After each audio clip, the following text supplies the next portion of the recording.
National Herald मामले को लेकर देश की राजनीति एक बार फिर गर्मा गई। अदालत की टिप्पणी के बाद कांग्रेस ने जहां मोदी सरकार पर जांच एजेंसियों के दुरुपयोग का आरोप लगाया है, वहीं बिलासपुर में पार्टी के राष्ट्रीय प्रवक्ता के बयान ने नया विवाद खड़ा कर दिया है।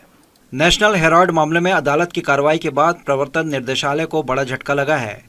कांग्रेस ने इसे राजनीतिक बदले की कार्रवाई बताते हुए कहा कि मोदी सरकार ईडी और सीबीआई जैसी एजेंसियों का इस्तेमाल कर विपक्ष को दबाने के लिए कर रही है।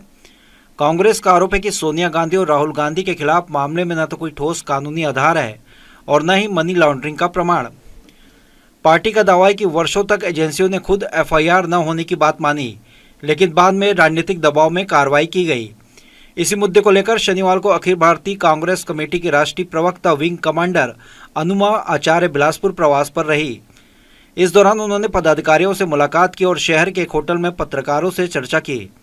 पत्रकार वार्ता में कोटा विधायक अटल श्रीवास्तव, जिला अध्यक्ष महेंद्र गंगोत्री, शहर अध्यक्ष सुधांशु मिश्रा, पूर्व जिला अध्यक्ष विजय केशरवानी, पूर्व शहर अध्यक्ष विजय पांडे, वरिष्ठ नेता सियाराम कौशिक सहित कई पदाधिकारी और कार्यकर्ता मौजूद रहे। हालांकि सवाल जवाब के दौरान राष्ट्रीय प्रवक्ता के जवाबों को लेकर विवाद खड़ा हो गया। जो नेशनल हेराल्ड केस के मामले में उन्होंने ये कहा है कि ये तो एफआईआर दर्ज करने के लायक केस भी नहीं है, कोई केस ही नहीं बनता। पर इसी केस के कारण 11 साल तक लगातार हर चुनाव में बीजेपी ने जो नैरेटिव बनाया है, अब उसके खिलाफ ये सारे सबूत आ गए हैं कि उन्होंने सिर्फ ये उनके सम्मान को धक्का लगाने के लिए किया था और नेशनल हेराल्ड नाम का कोई केस है ही नहीं, हो ही नहीं सकता। नेशनल हेराल्ड वो अखबार है जो हमारे स्वतंत्रता संग्राम की एक धरोहर है। संविधान में स्वतंत्रता संग्राम की सभी धरोहरों को संरक्षित करना है। कांग्रेस पार्टी ने, जो कि इस न्यूज़पेपर की शुरुआत कांग्रेस पार्टी के समय से हुई थी। पत्रकारों के सवालों पर उन्होंने कहा कि मैं जो कहूंगी आप लिख नहीं पाओगे। इसके बाद उन्होंने अखिल भारतीय जनता पार्टी पर आरोप लगाते हुए उसे ब्राह्मणवाद सरकार बताया। इस बयान के बाद कांग्रेस पार्टी की जमकर आलोचना हो रही है।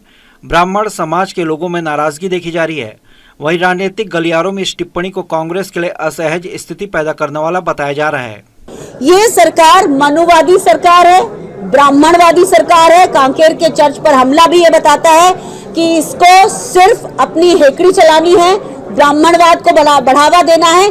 छत्तीसगढ़ एक ऐसा राज्य है जहां पर एससी और एसटी लोगों की पॉपुलेशन बहुत ज्यादा है। यहाँ की जनता को समझना होगा कि किस तरह से उनके अधिकारों के ऊपर चोट हो रही है और उनको इसके खिलाफ आवाज उठाने में विपक्ष का सहारा बनना होगा। फिलहाल नेशनल हेराल्ड केस को लेकर कांग्रेस जहां केंद्र सरकार पर हमलावर है, वहीं बिलासपुर में दिए गए इस विवादित बयान ने पार्टी की मुश्किलें बढ़ा दी है और अब सबकी नजर कांग्रेस के अगले कदम और इस बयान पर पार्टी के आधिकारिक प्रतिक्रिया पर टिकी हुई है। जी न्यूज के लिए कैमरामैन गोपाल मौर्य के साथ मोहम्मद नासिर की रिपोर्ट।